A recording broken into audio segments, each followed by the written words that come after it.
NEET paper exam का मामला अभी तक देश में थमा ही नहीं था कि उत्तर प्रदेश की राजधानी से फिर एक ऐसी खबर सामने आई जिसने पूरे देश के विश्वास को और भरोसे को फिर से तोड़कर रख दिया। उत्तर प्रदेश की राजधानी लखनऊ से विश्वविद्यालय का प्रोफेसर बाबू सोना के चक्कर में पहुंच गया जेल। क्या है पूरा मामला, आइए जानते हैं इस पूरे वीडियो में। नमस्कार मित्रों, आप देख रहे हैं सालासन न्यूज और मैं हूं विनय प्रजापति।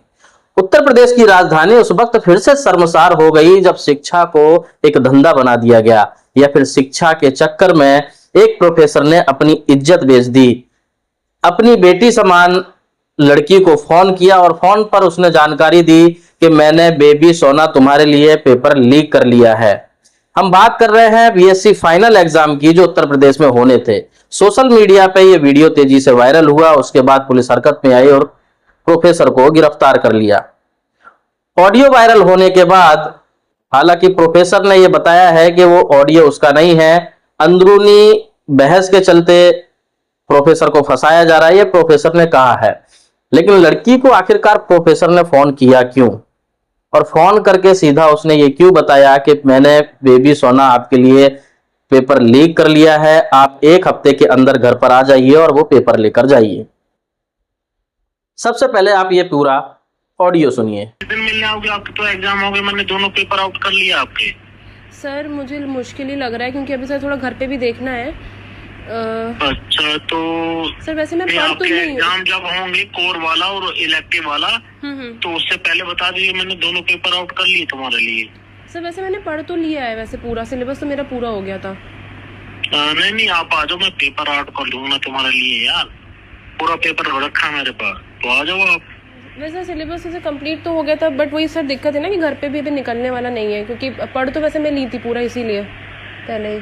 अच्छा तो मिलने नहीं आओगी एक बार भी? सर अभी सर वही बस मम्मी का सर थोड़ा देख लें इस चक्कर में, फिर घर पे रुकना इम्पोर्टेंट तो है। मुझे बताओ कब तक आ जाओगी मिलने एक बार? सर बस थोड़ा घर पे सर थोड़ा स्टेबल हो जाए। तो मतलब विद इन 7 days? सर बस या तो सर एग्जाम्स अभी सर एग्जाम्स भी हैं, थोड़ा एग्जाम्स भी हो जाए फिर आते हैं। मैं कर रहा हूँ, एग्जाम से पहले आ जाओ, दोनों पेपर आउट कर लिए तुम्हारे लिए। अच्छा सर मैं ट्राई करती हूँ। पेपर देखने आ जाओ। अच्छा सर मैं ट्राई करती हूँ, मैं घर पे देखती हूँ, जिस दिन निकल पाऊंगी उस दिन नहीं आना पड़ेगा आपको, बिल्कुल। जी सर। तो ठीक है, आ जाओ फिर 7 दिन के अंदर आ जाओ फिर, ठीक है? Okay sir. Okay thank you sir.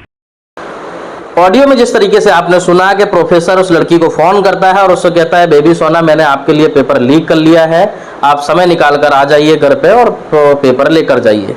लेकिन दूसरी तरफ से लड़की का जवाब आता है कि सर मैंने पढ़ाई कर ली है, मेरी पढ़ाई पूरी हो गई है, तो दिक्कत नहीं आएगी। उसके बावजूद भी प्रोफेसर के द्वारा ऐसा कहा जा रहा है कि नहीं, फिर भी मैंने आपके लिए पेपर लीक कर लिया है, आप एक बार घर पर आ जाइए और पेपर लेकर जाइए। बताया गया कि लड़की काफी घबरा गई और ऐसा भी सुनने में आया कि लड़की को पहले से भी कई बार परेशान किया गया। लड़की ने तुरंत ही इस बात की शिकायत विश्वविद्यालय के टीचरों को दी। उसके बाद उस प्रोफेसर के ऊपर एक्शन लिया गया और पुलिस ने उसको अरेस्ट कर लिया है। जांच चालू है, लेकिन सवाल हमेशा ये उठता है कि जब इस तरीके की घटनाएं होती हैं तो कहीं ना कहीं सबसे पहले एक पहलू देखा जाता है और उसके बाद दूसरे पहलू की तरफ कोई ध्यान भी नहीं देता है। क्या प्रोफेसर ने अगर उस लड़की को फोन किया तो डायरेक्ट ही फोन किया होगा? ये सवाल बड़ा बनता है।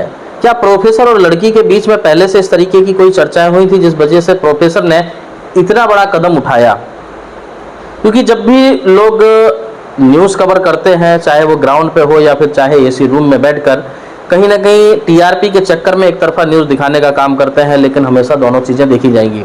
क्योंकि जिस तरीके से देश के अंदर रेप के आंकड़े दिखाए जाते हैं जिसमें नंबर 1 यूपी और एमपी आता है, उसमें ऐसा मामला भी सामने आया है कि लगभग हजारों केस, चाहे वो नाबालिग बच्चियों के हो या फिर युवा लड़के लड़कियों के या फिर महिलाओं के, उसमें अधिकतर केस फर्जी भी पाए जाते हैं। ऐसी भी घटनाएं सामने आई हैं। तो जब इस तरीके का कोई भी मामला सामने आता है और खास करके जब ऑडियो क्लिप हो तो उस पर पूरी जांच निष्पक्ष होनी चाहिए। और अगर प्रोफेसर ने ऐसा किया है तो फिर से एक बार शिक्षा कहीं ना कहीं शर्मसार हुई है। और शिक्षक इस तरीके के अगर प्रोफेसर और शिक्षक होते हैं तो देश का माहौल कैसा होगा आप समझ सकते हैं।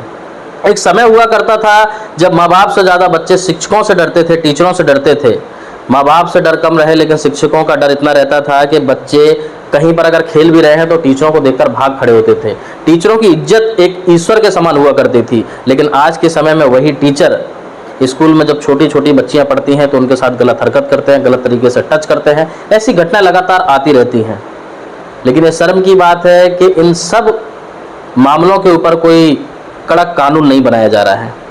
इस खबर में आगे क्या जांच निकल के आती है और आप सबकी इस पूरे विषय में क्या राय है, चाहे शिक्षा को लेकर हो, चाहे टीचर को लेकर हो, चाहे प्रोफेसर को लेकर हो, या फिर लड़कियों के द्वारा लगाए गए आरोप कई बार झूठ भी निकले हैं इसके ऊपर हो, आप सभी हमें कमेंट में कमेंट करके अवश्य जानकारी दें।